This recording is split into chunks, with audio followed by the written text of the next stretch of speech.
Hello everyone, mga ka-OFW, mga kananay, mga kainday. Andito naman ang inyong kusinera. Magluluto tayo sa araw na ito ng stir fry beef with cheese. Dito sa ating kawali, ayan, maglagay tayo ng mantika at maggigisa tayo. Pagkatapos, isunod natin ang ating onion or ang sibuyas. Sa Bisaya is Bombay. Then, isutay-sutay lang natin.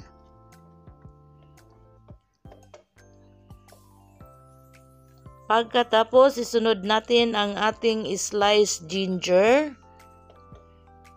Isutay din natin. Ilagay natin ang ating minced garlic. Isabay na natin siyang isutay or igisa para magkasama yung kanyang aroma. Ayan, pagkatapos nang naglabas ang kanyang aroma at nag-translucent na ang ating onion, isunod natin ang ating beef. Ang ating beef is maliliit na slice at saka pahaba dahil tira-tira lang ito.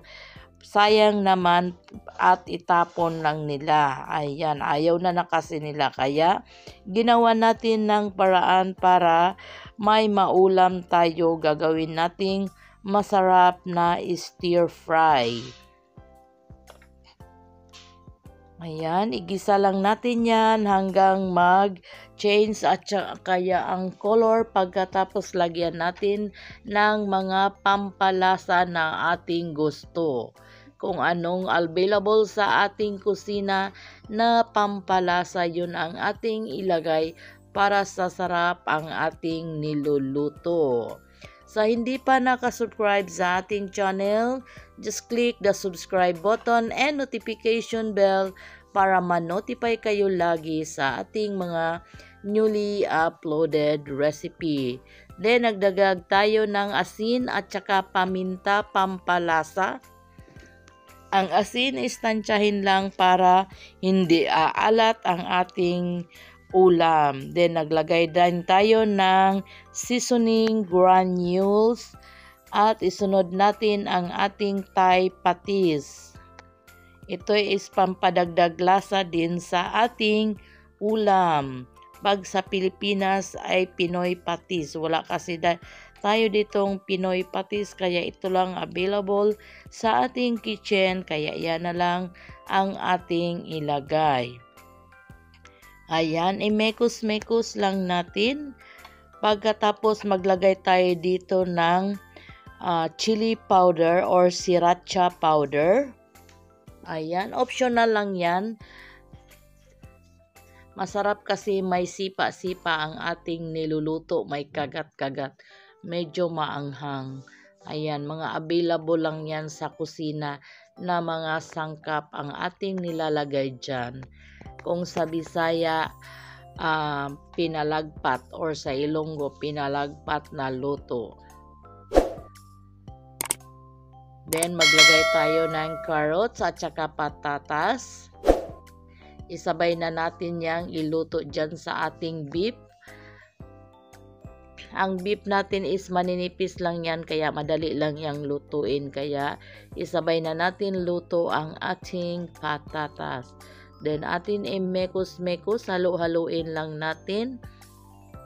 Pagkatapos isimmer lang natin yan siya ng mga ilang minutes. Madali lang naman yan lutuin dahil maninipis ang pagkahiwa nila ng beef.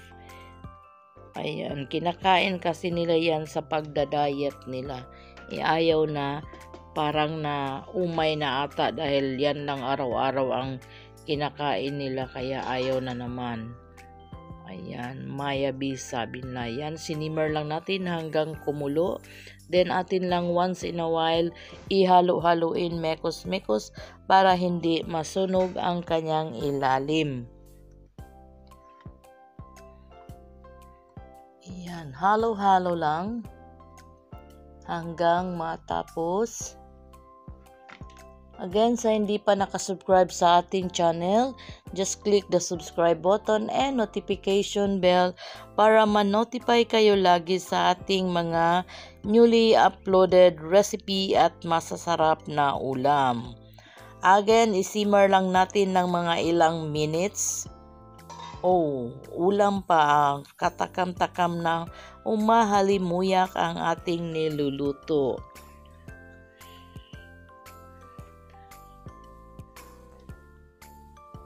Kaya sabi ng mga kasamahan ko, pag wala na daw ako dito, mamimiss sila ako dahil sa mga niluluto kong mga ulam. Ayan, continue lang ang ating pamekos-mekos. Halo-haluin lang. Malambot na yan ang ating karne at saka ang ating patatas.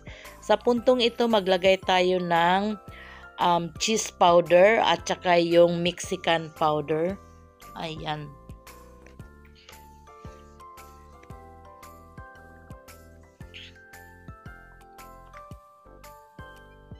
At pagkatapos natin ilagay ang powder, magdagdag tayo ng bell pepper.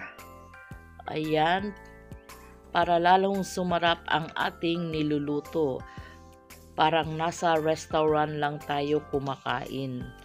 Ayan, bakit pa tayo mag-order kung kaya naman nating lutuin dito sa ating bahay? Sa bahay pala ni Amo, hindi sa ating bahay. Ayan, then halu-haluin lang natin. Ang bell pepper is hindi naman kailangan masyadong luto yan. Yan, simmer lang natin ng mga few minutes. Then, pwede na nating iserve yan mamaya sa ating mga kasamahan. Again, sa hindi pa nakasubscribe sa ating channel, just click the subscribe button and notification bell para ma-notify kayo or updated kayo sa ating mga newly uploaded recipe. Mga kabayan, mga kananay, mga ka-OFW saan mang sulok ng mundo. Ayan, diba? Sa amoy pa lang humahalimuyak na masarap yan sa white rice na basmati. Dahil dito ang ginagamit nila is basmati rice. Kaya ayan.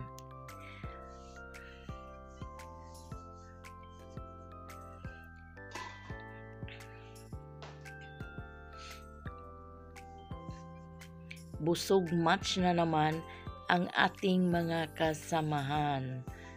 Ayan, malapit na yang maluto.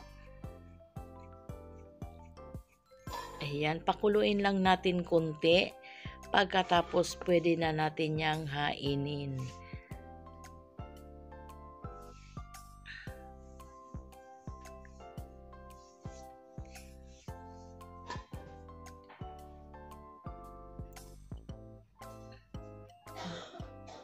Ayan, kumulo na, umusok-usok na ang ating stir fry beef with cheese.